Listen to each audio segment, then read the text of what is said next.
jangan sampai Anda yang berupaya untuk membuat satu pemberontakan di dalam negara Indonesia, Anda berlindung di balik kalimat tauhid. Anda semua harus tahu, bukan kalimat tauhid yang salah, tapi orang yang menggunakan kalimat tauhid hanya digunakan sebagai simbol untuk pemberontakan, maka kita akan lawan siapapun, merah putih, walaupun tidak ada istilah kalimat tauhidnya, tidak ada tulisan kalimat tauhid, tapi mereka ketika mereka mengacungkan, berupaya menegakkan merah putih, para pejuang kita, para ulama, para santri kaum muslimin dan muslimat di Indonesia, mereka menggelorakan kalimat takbir, Allahu Akbar.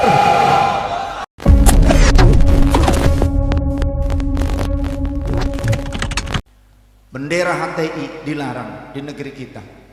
Langsung ada ungkapan, wah, yang merampas bendera HTI itu ternyata orang yang kafir. Kenapa? Bendera tauhid dilarang. Bukan kalimat tauhidnya yang dilarang, Anda harus paham. Kita nih dengan kalimat tauhid tiap saat kita wiridan, ba'da sholat minimal 165, atau mungkin tanpa ada batasan. Tiap hari berapa kita mewiridkan? Ada yang 1000 kali. Kalimat tauhid, la ilaha illallah, kita jadikan wiridan zikir setiap hari. Gak berarti bangga tuh, langsung kita bikin pengumuman, hei kalian kaum muslimin, gue ini bertauhid setiap hari 1000 kali la ilaha illallah. Enggak. Bikin vlog, aku setiap hari wirid la ilaha illallah 1000 kali. Enggak. Kekerenan amat tuh. Tapi sekarang orang ketika menuliskan pada selembar kain saja sudah bangganya minta ampun, akan tetapi ternyata salah dalam pengaplikasiannya. Bukan la ilaha illallahnya yang dilarang. Coba gini, ada selembar kain sebelah sini, sebelah kanan saya, tulisannya la ilaha illallah, kalimat tauhid. Di sebelah kiri ada selembar kain, gambarnya palu dan arit. Pilih yang mana? Pilih yang mana? Pilih yang la ilaha illallah apa pilih palu dan arit? Kenapa pilih la ilaha illallah? Karena ada kalimat tauhid. Kalau nggak ada tulisannya, nggak ada tulisannya, masih tetap milih tauhid nggak? Nah, masih tetap kita milih tauhid. Diamalkan nggak kalimat tauhidnya? Tanpa ada tulisan, tanpa ada tulisan, kira-kira diamalkan nggak kalimat tauhidnya? Kita akan bela tidak? Kemudian kenapa tidak mau milih ini, selembar kain yang ada gambarnya palu dan arit? Kalau selembar kain yang ada kalimat la ilaha illallahnya dikibarkan, dianggap tidak apa-apa. Kenapa selembar kain yang ada gambar palu dan aritnya menjadi masalah? Kenapa? Karena apanya? Lambang PKI. Yang salah dari PKI itu apanya? Ideologi. Yang salah gambarnya apa ideologinya sebetulnya? Ideologinya. Pintar. Jadi yang bermasalah itu apanya? Ideologi.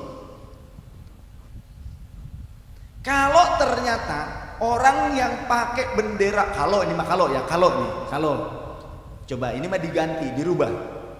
Orang yang menggunakan bendera tadi yang lambangnya palu dan arit ternyata orang yang beriman, nggak ada sejarah. Contoh, ini mah contoh ya, contoh contoh namanya juga contoh, bukan sebenarnya, bukan. Andai dalam sejarah ternyata yang pakai gambar palu arit ini adalah kelompok orang-orang yang bersorban, kelompok orang-orang yang taat, beragama Islam, karena mereka juga rajin bekerja, kelompok orang-orang yang senang bahu membahu, ya, bahu membahu membangun negara.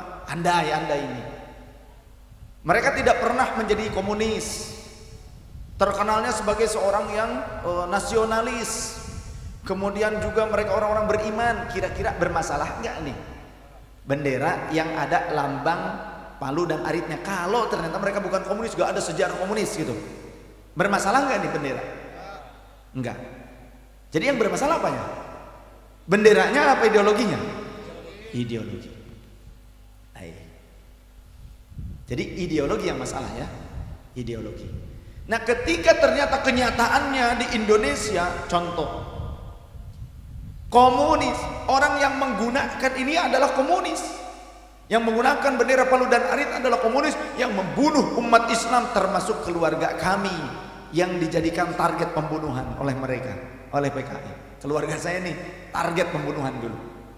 Ketika rumah PKI digeledah, pembantaian PKI itu didedel, kasurnya lain sebagainya, ada golongan kertas. Itu ternyata tetangga kami sendiri. Nah, kami kan keluarga guru ngaji, semuanya keluarga ulama kita. Wah, daftar nenek saya, apa keluarga saya, abah saya yang cerita. Ini calon digorok ini dulu. Ya. Ternyata seperti itu kelakuannya PKI. Bengisnya luar biasa. Kalau mau ngaji nih, kalau ngaji, wah diserang. Kita nih ustad nih, wah diculikin. Jadi masalah nggak? Jadi masalah nggak? Kelompok ini masalah nggak? Masalah. Masalahnya kelakuannya, ideologinya yang menghalalkan darah kaum muslimin. Saya mau cerita sedikit tentang kejadian pada masa Sayyidina Ali karramallahu wajhah menjadi khalifah. Ketika Sayyidina Ali karramallahu wajhah menjadi khalifah, banyak pemberontakan yang disebut dengan kelompok Khawarij. Orang Khawarij itu orang sholat, orangnya pada sholat, tapi menghalalkan harta dan darah orang-orang muslim yang tidak seideologi dengan mereka. Bahkan mengatakan, wahai Ali, hukum itu hukum Allah, tidak ada hukum yang keluar dari engkau. Karena apa? Karena Sayyidina Ali mengeluarkan beberapa fatwa hasil ijtihad beliau sebagai menantu Rasul, sebagai khalifahnya Rasul juga, khalifah umat muslim. Beliau berijtihad tentang beberapa hukum. Akhirnya dianggap beliau menentang Al-Quran dan Sunnah. Padahal Sayyidina Ali sudah dijelaskan oleh Rasul, ana madinatul almi wa aliyu babuha. Aku kotanya ilmu, Ali salah satu pintunya ilmu. Man wala alayya fa'ali waliyuhu. Di dalam hadis-hadis yang sahih, contoh dalam Sahih Bukhari, Sahih Muslim, ini saya bawa kitabnya nih, asli masih bahasa Arab nih. Ya, Sahih Muslim, Sahih Bukhari.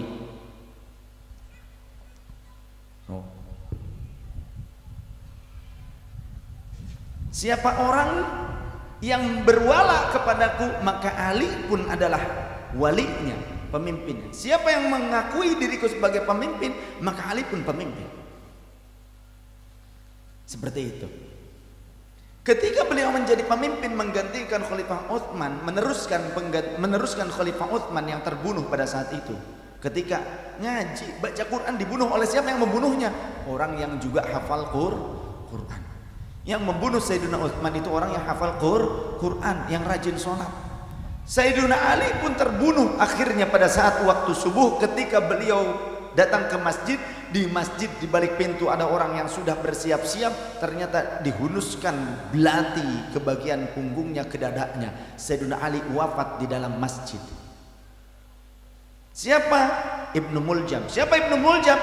Pada masa kepemimpinan Khalifah Umar, Ibnu Muljam itu adalah orang yang diutus untuk mengajarkan Al-Quran ke Mesir, dipimpin oleh Gubernur Amr bin As pada saat itu di Mesir, minta pertolongan kepada Khalifah Umar di Madinah agar mengirimkan ahli-ahli Quran untuk mengajarkan masyarakat Mesir yang baru masuk Islam pada saat itu, kewalahan kurang orang. Maka diantaranya dipimpinlah oleh Ibnu Muljam, hafizul Quran. Tapi dia tidak faqih, dia cuma hafal Quran, salah satu penghafal Quran, tapi tidak faqih. Bukan orang yang faqih, bukan.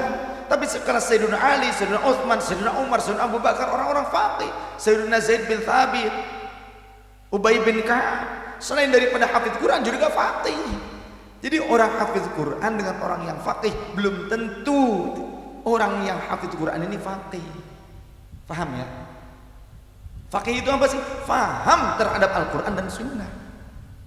Maka ketika di medan tempur berperang antara Sayyidina Ali dengan Khawarij, Khawarij itu sholat, mereka puasa, rajin ibadah, hafal Quran banyak, tapi mereka salah faham dengan Al-Quran. Ketika berperang mereka kalah terdesak orang Khawarij. Orang Khawarij mengikat Al-Quran, mushaf Al-Quran ditombak, diacungkan ke atas. Quran, Quran, Quran. Maksudnya mereka ingin berupaya agar pasukan Sayyidina Ali tidak terus merangsek, agar memberikan rasa iba kepada mereka. Apa yang dikatakan Sayyidina Ali? Lanjut terus, habisi, karena aku adalah Quran yang hidup, kata Sayyidina. Aku Quran yang hidup. Maksudnya apa? Al-Quran beliau hafal dan beliau paham tentang isi kandungan Al-Quran. Maksud daripada setiap ayat maqasidus syariat beliau hafal, hadis juga beliau banyak tahu, karena beliau merupakan menantu Rasulullah SAW, digembleng langsung oleh Rasulullah. Tapi orang di sana menggunakan Al-Quran hanya sebagai tameng, hanya sebagai simbolnya saja. Kenapa masih tetap diserang? Karena ideologinya yang salah, menggunakan Al-Quran sebagai tameng untuk memberontak. Itu yang salah. Padahal Rasulullah SAW menyatakan, coba anda lihat di dalam kitab contoh Nuzhatul Muttaqin Syarah Riyadhus Shalihin, atau di dalam kitab Riyadhus Shalihin ada jelas tentang hadits Rasulullah SAW. Ditanya oleh sahabat, ya Rasulullah, bagaimana menurut anda jika pemimpin kami tidak kami sukai dan ia tidak memberikan hak kami? Kata Rasulullah SAW, tetap dengarkan, tetap taat selama mereka masih sholat bersama kalian. Makanya pelajari haditsnya, jangan cuma terjemah.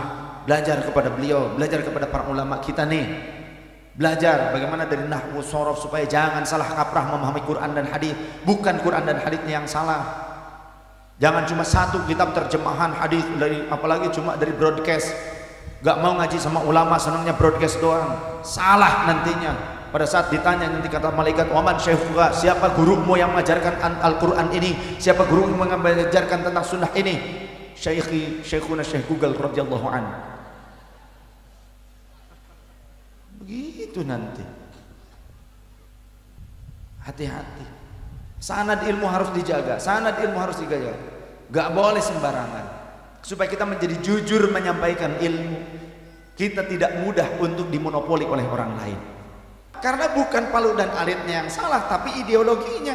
Begitu pula dengan kalimat tauhid yang tertulis pada selembar kain, bukan kalimat tauhidnya yang salah, tapi ideologinya. Apa ideologinya? Seperti tadi pada masa Khawarij, di mana Khawarij menggantungkan Al-Quran pada sebuah tombak, diacung-acungkan, ingin supaya apa? Supaya pasukan Khalifah Sayyidina Ali karramallahu wajhah tidak terus merangsek kepada mereka, terus melawan mereka. Mereka minta iba dari mereka, tapi kata Sayyidina Ali, mereka berbohong, mereka berdusta. Dari kemarin pun mereka hafal dengan Al-Quran, dari kemarin pun mereka, dari dulu pun mereka memegang mushaf itu. Tapi kenapa mereka tidak menjalankan aturan Allah, yang dimana Allah menyatakan atiullah wa atiur rasul wa ulil amri minkum.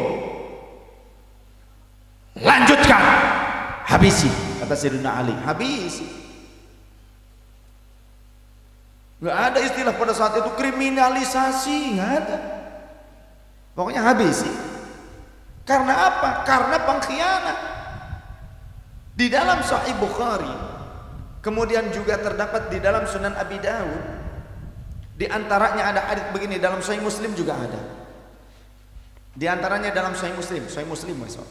Ya, coba buka. Babnya bab imarah. Kalau halaman di kitab saya sekitar halaman 728 atau 762 di kitab yang ini, Sahih Muslim. babnya lah gampangnya, bab imarah. Kira-kira nomor hadis 4446, 3446. Sok cari kalau punya kitabnya. Ada kalimat Rasul begini, man atakum wa amrukum jami'un ala rajulin wahidin yuridu ayyashqa asakum ayyufarriqa jama'atakum faqtuluh. Jika datang seseorang kepada kalian sedangkan kalian sudah bersepakat melakukan pemilihan umum, hasil dari pemilihan umum itu yang paling banyak suaranya memilih seseorang, kalian sudah berkonstitusi untuk menentukan seseorang sebagai seorang pemimpin bagi kalian, akan tetapi datang seseorang yuridu ayyashqa asakum, yang bertujuan untuk memecah belah persatuan kalian, untuk membelah satu tonggak kalian, ataupun berupaya au yufarriqa jama'atakum, ataupun ingin memecah belah persatuan bangsa kalian. Apa yang harus kita lakukan menghadapi orang-orang seperti ini? Faqtuluh. Kalimat Rasulullah tegas, kalimatnya bunuh dia kalau memang diperlukan. Ini kalimat Rasulullah, silahkan hadisnya Sahih Muslim dalam bab imarah. Dalam bab imarah. Padahal di situ secara umum mau orang itu adalah masih kerabat Rasul sekalipun, lihat di dalam syarahnya, syarah Sahih Muslim contohnya karya Imam An-Nawawi, contoh ada 9 jilid, ada saya kitabnya, ada di situ. Walaupun orang itu mengaku kerabat Rasul, ketika berupaya untuk menjadi pengkhianat, untuk menjadi pemecah belah bangsa, maka yang paling utama untuk melakukan tindakan tegas adalah pihak, kalau di kita di Indonesia, pihak penegak hukum, TNI, Polri, pemerintah, karena wajib atiullah wa atiur rasul wa ulil amri minkum. Kemudian pemerintah wajib membuat kondusif negara, punya tanggung jawab untuk membuat kondusif negara, di antaranya menghabisi para pemberontak. Dulu di Indonesia dijajah, asalnya para penjajah itu tidak langsung menjajah, mereka itu asalnya berdagang, tidak langsung perang. Penjajah-penjajah itu nunggu sekitar 200 tahun. Ya, nih Anda harus tahu sejarah, jas merah makannya, jangan sekali-kali lupakan sejarah, harus belajar sejarah. Para penjajah-penjajah dari Portugis dari mana, enggak langsung perang, enggak. Mereka membangun kekuatan dulu. Kalau langsung perang, Indonesia tuh punya banyak kerajaan-kerajaan yang tangguh. Mongolia ngajak perang langsung ke Indonesia, pasukan tentaranya di Laut Jawa mati semuanya, tenggelam kapalnya, dihantam oleh kerajaan Singosari. Oleh kerajaan Singosari dihantam kapalnya, karena kerajaan Singosari, kalau kerajaan Mongolia Genghis Khan satu kapal memuat 200 kuda, 80 kuda, kemudian juga 200 tentara. Kerajaan Jawa satu kapal memuat 2000 tentara dan 200 kuda. Dihantam dengan kapal orang Jawa. Terbuat dari apa kayunya? Jatinya jadi purba luar biasa. Menurut tim ahli, orang-orang yang riset, yang menemukan bekas atau fosil daripada kayu bahtera Nabi Nuh, di antaranya ternyata ini kayu Jawa ini. Kayu Jawa ini. Kayu jati di antaranya. Fosilnya itu ternyata ini seratnya serat kayu jati, jatinya jati Jawa. Ya, Kalimantan, maksudnya Jawa tuh Nusantara, Indonesia, Malaysia dulu tuh disebutnya Jawa. Orang-orang sana menyebutnya Jawa. Habis tenggelam kocar kacir pasukan Genghis Khan. Coba kalau Anda baca sejarah, Genghis Khan menguasai dari timur sampai ke barat, betul tidak? Dari timur sampai ke barat dikuasai sama Genghis Khan. Padahal negara-negara kuat, tangguh lain sebagainya. Indonesia karena pemberitaannya tentang sejarah ini kurang dipublikasi, jadinya kita sendiri orang Indonesia gak tahu kehebatan bangsanya sendiri. Jemaah yang dirahmati Allah Subhanahu wa taala. Itu sedikit saya ingin membahas tentang masalah bagaimana tatanan Rasulullah, cara Rasulullah mengajarkan kita bernegara seperti apa. Kita ketika memiliki pemimpin seperti apa. Ketika kita memiliki pemimpin yang ternyata masih memiliki banyak kekurangan, sampaikan nasihatnya dengan cara yang baik. Rasulullah seperti itu mengajarkannya, bukan dengan cara yang buruk. Jadi tolong jangan sampai Anda yang berupaya untuk membuat satu pemberontakan di dalam negara Indonesia, Anda berlindung di balik kalimat tauhid. Anda semua harus tahu, bukan kalimat tauhid yang salah, tapi orang yang menggunakan kalimat tauhid hanya digunakan sebagai simbol untuk pemberontakan, maka kita akan lawan siapapun. Merah putih, walaupun tidak ada istilah kalimat tauhidnya, tidak ada tulisan kalimat tauhid, tapi mereka ketika mereka mengacungkan, berupaya menegakkan merah putih, para pejuang kita, para ulama, para santri kaum muslimin dan muslimat di Indonesia, mereka menggelorakan kalimat takbir, Allahu Akbar. Mereka semua mengucapkan kalimat tauhid, la ilaha illallah. Mereka tak perlu menuliskannya karena takut terinjak-injak. Mereka tidak tega kalimat tauhid terinjak-injak. Jangankan kalimat tauhidnya tertulis, tanpa ada tulisan kalimat tauhid merah putih, mereka tak rela jatuh ke jalanan. Kita mampu seperti itu. Jika memang menurut negara ini harus menggunakan bendera dengan kalimat la ilaha illallah, kenapa Mesir yang katanya ada Al-Azhar tidak menggunakan bendera itu, bahkan melarang? Mesir melarang Ikhwanul Muslimin. Bahkan Arab Saudi sendiri, lihat benderanya sama tidak? Beda. Walaupun ada kalimat tauhidnya tapi berbeda. Bahkan di Arab Saudi pemahaman-pemahaman seperti yang tadi saya sebutkan, Hizbut Tahrir di Arab Saudi terlarang. Coba Anda tanya ke sana. Makanya kalau bergaulnya di Arab Saudinya jangan sama sopir doang. Saya punya kakak kelas di pesantren, lulusan Kerapyak, sekarang jadi duta besar, Kang Agus Maftuh Abi Kebril. Kemudian kakak kelas di pesantren di Babakan Ciwaringin Cirebon, ya, orang Karawang sini, orang Dengklok. Beliau merupakan staf di KJRI. Jadi waktu saya hajian dengan istri, beliau datang ke kamar kami, kemudian menjemput di KJRI. Jadi kami tahu hal ini langsung dari mana? Dari orang-orang yang valid beritanya. Bahkan orang-orang yang termasuk ke dalam Hizbut Tahrir di Arab Saudi, walaupun imam-imam masjid banyak yang ditangkap, di sana banyak ditangkap. Di Indonesia walaupun Hizbut Tahrir sudah dibubarkan, dinyatakan sebagai organisasi terlarang, tapi masih banyak orang yang melenggang. Tapi ngomongnya bikin memeknya, bikin ujarannya bagaimana? Kriminalisasi ulama. Padahal nggak ditangkap-tangkap tuh. Ditangkap enggak? Enggak. Bendera masih berkibar di mana-mana. Termasuk kemarin tuh di wilayah Calung. Ada orang Muharraman ternyata pakai bendera HTI. Sudah jelas negara menyatakan melarang. Anda mau melawan, berarti tidak ati Allah wa ati Rasul ulil amri minkum berarti. Jangan jadi pengkhianat. Kita sudah berbangsa, sudah nyaman kita.